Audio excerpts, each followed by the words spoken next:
Over the last 30 years, I have built and sold 6 businesses ranging from 6 to 8 figures. And today I'm going to walk you through the 5 biggest challenges I've learned along the way that were most critical to my success in business.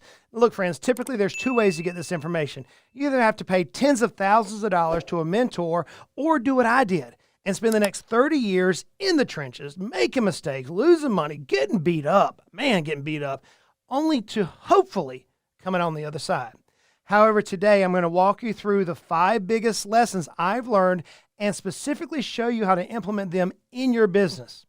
My hope is you can make millions without having to waste 3 decades or spend millions of dollars just to discover these key principles. So let's dive into the 5 biggest lessons I've learned in my 30 plus years as a business owner. Lesson number 1, you've got to obsess about creating value for your customers. One of the biggest lessons I learned early in my career is that I need to obsess more about my customers' problems than they do. I can still remember my mom and dad teaching me this concept diligently in our landscape company. You see, we were contracted to cut the grass, to weed it, and to blow off the driveways. But yet my dad taught me the simple principle. He said, son, get a little bit of Roundup. Yes, Roundup, the stuff that kills weeds and that so many fight against. Get a little bit of Roundup and spray the weeds in the flower beds. And I can remember the location when I said, Dad, they're not paying me to do that. And he said, son, how do you like cherries? Remember the cherry on top? And I was like, what are you talking about? He goes, man, when we go down to get the milkshake from our local little drive-through, don't you love how they put the whipped cream and the cherry on top? He said, doing what a customer didn't ask you to do, but they're already going to obsess over is like the cherry on top. You see, I've coached hundreds of successful business owners, and I've talked to, thousands of very successful business owners who've achieved 7- and 8-figure values in their companies. And one thing that they have in common is they obsess about their customers' problems more than their customers. May I ask you a question? Are you obsessing over your customers' problems more than they are?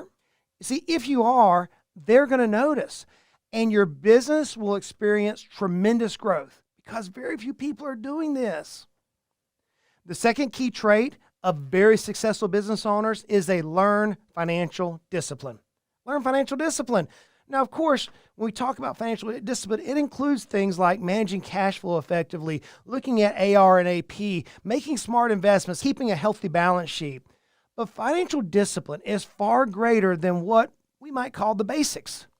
Concepts like a hurdle rate, return on equity, opportunity costs, and adding industry-specific KPIs are vital, and they're important for you if you're going to reach an 8-figure valuation.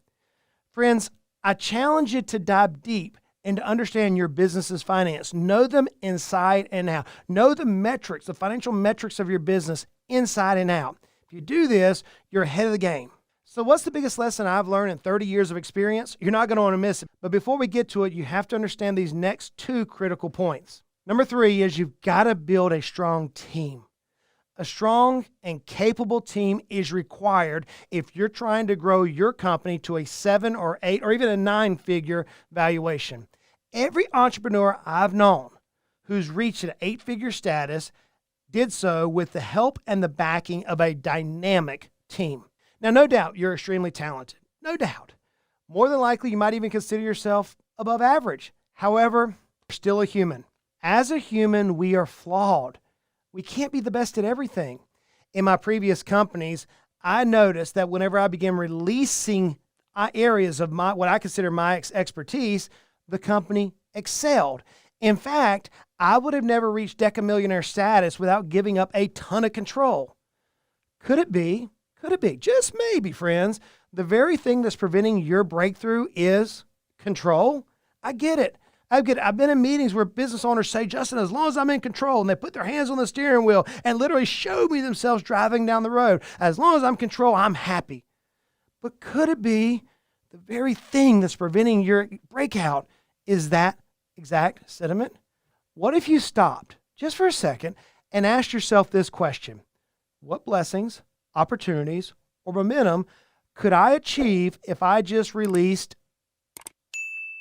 That was intentional because when I paused, you knew exactly what you need to release. You see, we know what we need to do, but we're scared. We're afraid. What's funny is that you know this very second the thing that you should release. Why aren't you?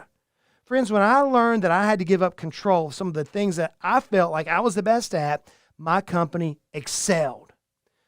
Number 4 is adaptability and flexibility. The most successful business owners I know are able to adapt, and they're flexible. The way I describe it, adaptability and flexibility in my mind, is what we do every summer with a group of our key coaching clients. We go down to the Florida Keys, we spend a retreat together, and then we do some offshore fishing, and it is fun. And as we're doing offshore fishing, I'm coaching and I'm teaching this group of clients on how they can master and drive their business perhaps to an 8-figure valuation. Every year we get on the boat and we have to navigate through the shallow waters of the Florida Keys, which if you've ever been there, the average depth is about 1.5 to 2 foot deep. Well, a boat could have a draft. In other words, the whole of the boat could be 2 foot, 3 foot, or 4 foot into the water.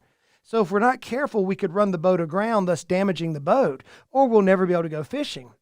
Adaptability and flexibility can be seen every single time we go fishing. See, in order for us to go catch our target species, whether that be a wahoo, a mahi, a tuna, a swordfish, a sailfish, blue marlin, whatever it is we're going after it, in order for us to reach our target species, we have to have a clear destination.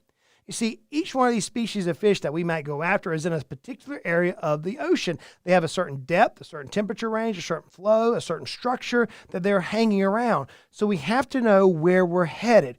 If we're going to go bottom fishing, that's a different location than perhaps trolling for mahi. So we have to have a clear destination. The same is true in your business. Where do you want to be? Do you know specifically where your business needs to be and when you're going to get there? So the second thing we have to do to go catch our target species is we have to have a detailed plan.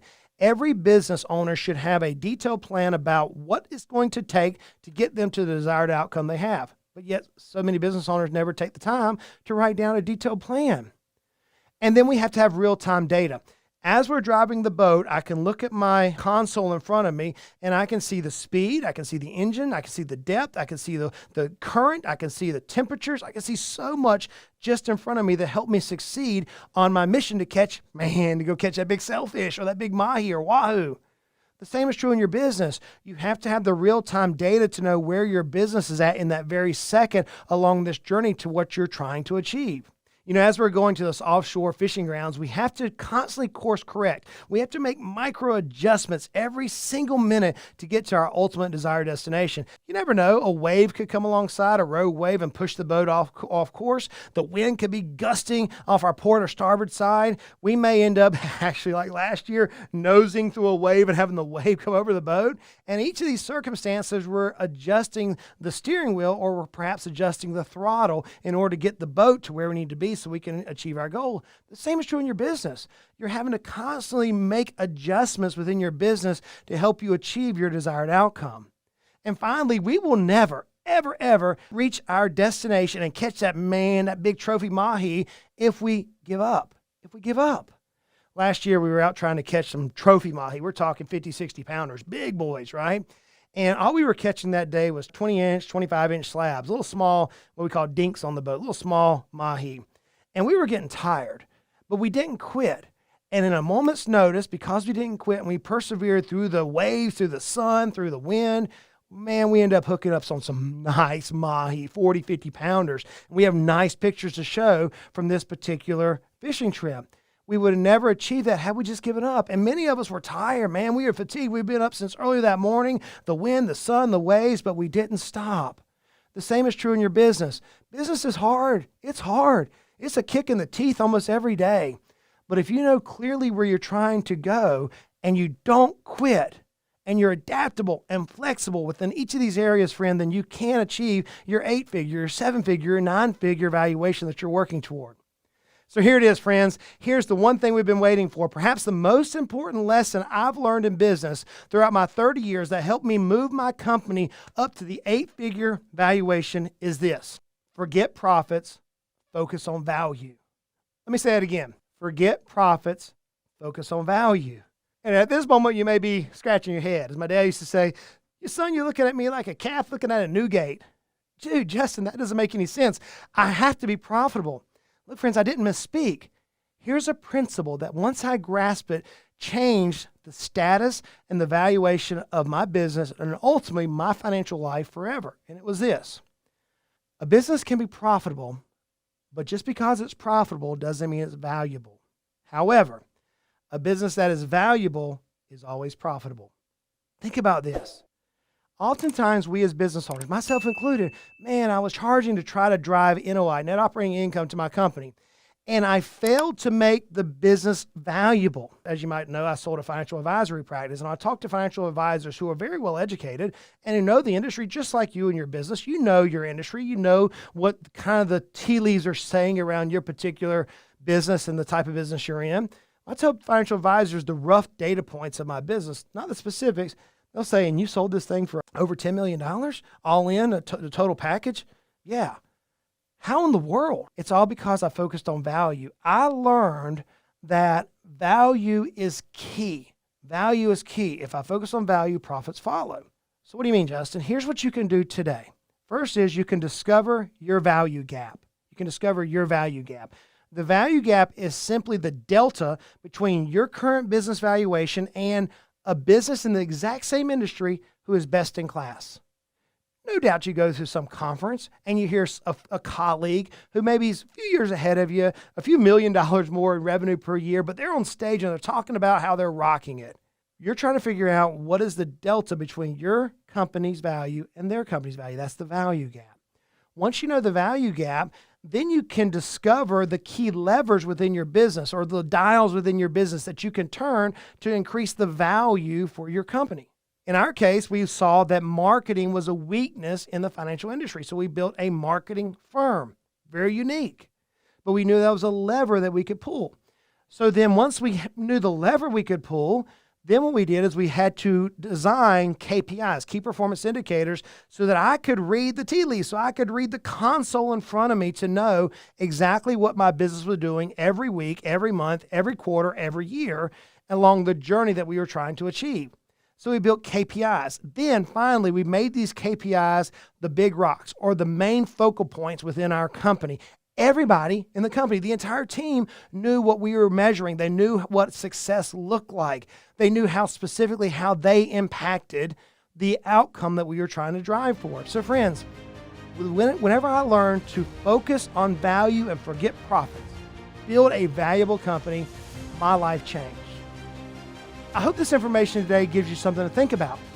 There's so much more to success than what I've outlined in these 5 figures, but understanding these 5 figures is what allowed me to move to decamillionaire status. It'll also allow you to go out there and crush it. However, you're only going to succeed if you have a crystal clear vision. I've talked about it several times in today's episode. Fortunately, I created a video teaching you exactly how to create that vision and more importantly, how to stick to it. So click here to view this video and begin building the life of your dreams. Until next time, friends, y'all go out and make it a great day.